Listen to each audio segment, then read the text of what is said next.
Hello दोस्तों, नमस्ते, प्रणाम, सभी का स्वागत है।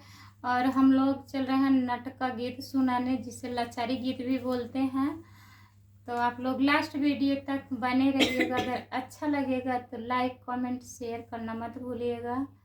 और लास्ट वीडियो तक रहेंगे तभी गीत का आनंद आप लोग पाएंगे। कमेंट में बताना कैसा लगा गाना। सीता जी मंगई वरदनवा, खड़ी गिरजा के भवनवा। सीता जी मंगई वरदनवा, खड़ी गिरजा के भवनवा। राजा दशरथ ऐसन ससुरु जी मांगे, राजा दशरथ ऐसन ससुरु जी मांगे। रघुवर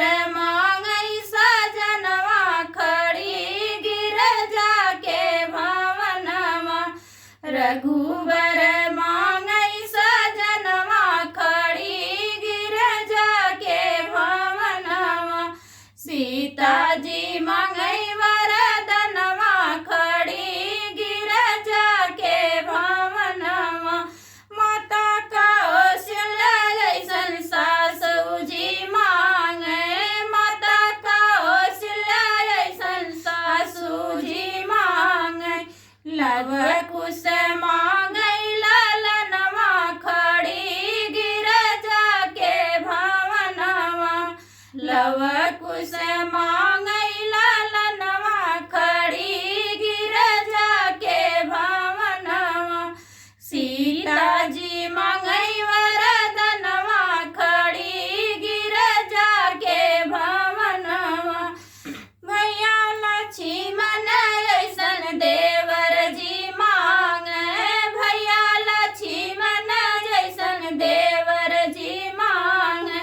सीता के मानई कहनवा, खड़ी गिरजा के भवनवा। सीता के मानई कहनवा, खड़ी गिरजा के भवनवा। जब सीता निकली गिरजा भवन से, जब सीता निकली गिरजा भवन से। अयोध्या के मांगई रहनवा, खड़ी गिरजा के भवनवा। अयोध्या के मांगई रहनवा, खड़ी गिरजा के भवनवा। सीता जी मांगई वरदनवा, खड़ी गिरजा के भवनवा। सीता